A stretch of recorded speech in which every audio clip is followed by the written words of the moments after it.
Today, we're going to talk about the conceptual framework that I did based upon the school that I'm currently teaching at.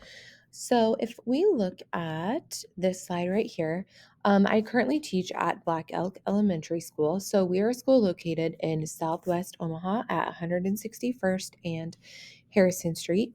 Our school population right now is approximately 622 students. So, we have kids that um, obviously are in the neighborhood that are what is the word I'm looking for? Like not opted in, but are required basically to come to this school because it's in the zone that they are in.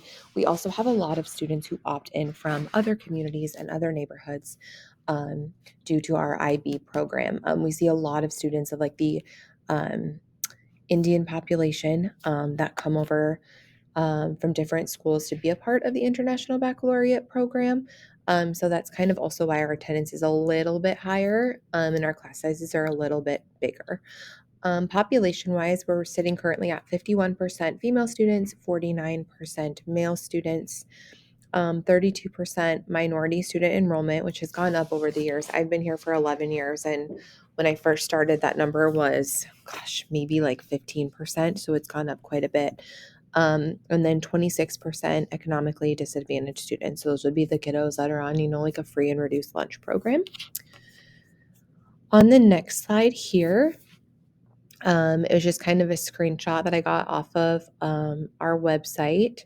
So it kind of breaks it down when you look at that minority enrollment and then the different types of ethnicities that we have here at Black Elk. So 68.5% of our population are white students, whereas 10.9% are Hispanic or Latino, 8.7% are Asian, 6.8% are two or more races, and then 4% are Black or African American. And then we have the American Indian population, which is about 1.1% there. So that's just kind of a screenshot of where we're currently sitting at. I also found that interesting too, how they broke it down because I never, I don't really pay attention, to that throughout the school day. So I was just like, oh, this is interesting when you dive a little bit deeper into your school in the background there. I did pull our mission statement from the website. So I also underlined things that I felt were important in the mission statement. So, Black Elk Elementary, an international baccalaureate world school, guarantees that all students achieve academic excellence through guided inquiry and become internationally minded citizens as a result of challenging, innovative educational experiences. Compassionate and collaborative relationships within the educational community develop principled, caring, lifelong learners who have the initiative to positively impact the world. So I underlined certain things, like I said, that I felt were important. So we do a lot of things at Black Elk with guided inquiry, which is a lot of hands-on learning, which kind of, yes, we have standards, we have curriculum, but being an IB World School, we're kind of allowed to take that curriculum and modify it a little bit where it's more hands-on. So instead of, we're going to do a worksheet on this, we're more of we're going to do a hands-on activity. We're going to do an experiment. Or at the end of a unit, maybe instead of taking a test, a written assessment, we're like, okay, here's your choices. You could do a paper and explain your understanding. You can do a poster. You can do a foldable. I mean, we give them a lot of options. And that's something also that is really big and powerful for our mission statement is that inquiry, that choice, that student choice. And helping them be able to choose what they want to do and how they want to show their learning. Because if you think about it, not all kids are good test takers, and they might be able to show their learning in a different way. Becoming internationally minded citizens, this is really big as a part of our school, is to be able to understand other cultures and learn about other cultures and be accepting of those cultures as well. As a result of challenging, innovative educational experiences, that just to me basically is like, yes, you have the curriculum, you're learning, but you're thinking outside the box. And that's something that we're really big about doing here as well. Compassionate and collaborative relationships. We do a lot of work in groups. In fifth grade, we have an exhibition project where they have to work in a group and go take action in the community and then present it to their parents at night and different staff in the district. And so being able to work together show that compassion for others is really important. And then just positively impacting the world. So, yes, we love them while they're here. But when we send them off to middle school, when they go to high school, when they become adults, using these things that they've learned at such a young age to help them is also important as well.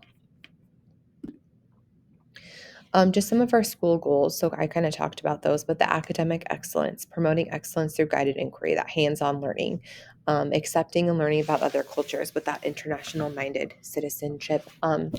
Something that is really cool is that we do have kids from a lot of different cultures here that come to this school because of IB, like I've said previously. So they have opportunities to teach about their culture. We've had students make presentations about their culture, bring in food from their culture. And it's awesome. We do a celebration of nations night every year here, where there's like 20 different cultures represented, and there's food samples and dances and all these things where kids can come and learn, and it's just an awesome thing for our community and for our school. Lifelong learners, they're principled kids, they're caring, they want to learn now, but that pushes them to want to learn more and grow more as they get older.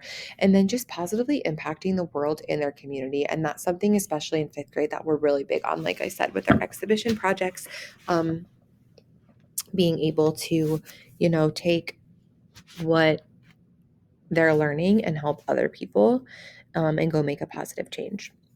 So, some of our curriculum requirements, not only at Black Elk, but in the district, obviously are those basic subjects. So, math, reading, writing, science, social studies, art, and then specials. So, PE, music, library. And then because we're in IB school, we have a Spanish class as well. So, I'm going to dig a little bit into those here. Math, Millard uses the Into Math curriculum, so that's new as of this year, and I've talked about this previously, but we piloted that curriculum a while ago. So our math curriculum, well, not a while ago, I guess last year, feels like a while ago, but our math curriculum includes teaching kiddos about number sense, algebra, geometry, data, and then measurement. And what we do in fifth grade right now is we do walk to math. So kids are based on ability level and what their skills that they're struggling with, and we combine them into one class and then teach the curriculum and then really hone in on those skills that kiddos are missing, those missing skills. Our reading curriculum is the McGraw-Hill Wonders program. It combines the 5 essential components of a research-based reading program. So that reading curriculum includes phonemic awareness, phonics, vocabulary, fluency, and then comprehension. So each week, those kiddos are focusing on different skills. And some of those skills are main idea, asking and answering questions, sequencing, all of those different types of things that students need to better their comprehension. And then they have vocabulary skills every week, whether that's Greek and Latin roots or similes and metaphors, just different things to help them be successful in that area, as well as learning their weekly vocabulary words. Writing, Millard implements a writer's workshop model. So the writing curriculum includes all of these things. So grammar, spelling mechanics, creative writing, persuasive, narrative, informative, and then poetry. Millard does score 2 of these writing pieces. So the informative writing and the narrative writing are 2 that get submitted to the district. And these are scored by other teachers and district personnel to see how kiddos are doing in writing. Something else that I did not put on the slide that we also do is handwriting curriculum that is cursive. So they have a yellow cursive book and they practice learning cursive a couple times a week. Millard implements the Amplify Science curriculum. So science curriculum includes learning about life science, physical science, earth and space, and then engineering science as well. Social studies. So social studies prepares our kids to become engaged citizens in local, national, and global societies. So Millard implements Social Studies Alive, which is the primary curriculum for kindergarten, first, second, third, and fifth grade. The Nebraska Adventure curriculum is the only thing that's different in fourth grade, and that's when they're learning more about the state of Nebraska. They go visit the Capitol for a field trip and different things like that. Health and social emotional learning. So we have the Sanford Harmony curriculum as well as the McGraw-Hill Health and Wellness curriculum. So that's learning about how to keep your body healthy, how to eat healthy, how to exercise, how to make friends, what to do if you're bullied, all those types of things. So it really focuses on your physical health, but as well as your social and emotional health as well, which obviously right now especially is very important. We have monthly counseling lessons in our classrooms where our school psychologist will come in and she'll do a lesson on um, how to be a good friend or what to do if you're being bullied. Or I know in fifth grade, there's a lot of things happening right now with drama um, and saying things that are threats that kids don't really mean. So if she feels like there's something prevalent that she needs to talk about, she'll come in and do a lesson on that as well. Something else she also does at the end of the year is practices with fifth grade on opening locks for lockers in middle school, which I think is great. And then I did put human growth and development lessons. Those are taught in fifth grade at the end of the school year in May, where students obviously learn about their different types of parts of their body and all of those fun and exciting things. We also have an art curriculum, so this helps kids work with 2D, 3D, and digital projects. So some of them are actually on the iPad where they do a digital photo of themselves, and then a lot of them are hands-on as well. So kindergarten uses the explorations in art curriculum, and then first through fifth grade, as of last year, adopted the Art of Education University. So all of these things focus on creating, presenting, responding, and connecting. Um, so the kids do art once a week in their classroom. We do not have an art teacher at our building specifically. I know some buildings do.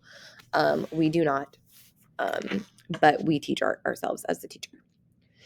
And then, like I said before, we have specials. So music, singing, moving, playing rhythm, instruments.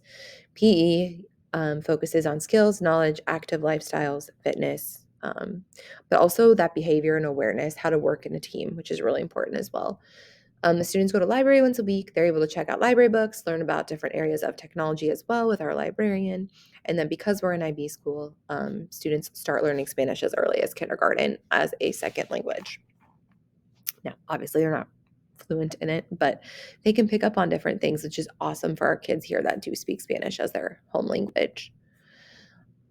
I did put standards on here, and it's not letting me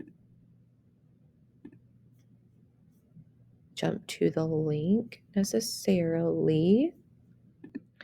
Okay, I'm not the best at technology. It wouldn't let me click the link, but this is a standards link. You should be able to click it. I don't know why it's not letting me click it.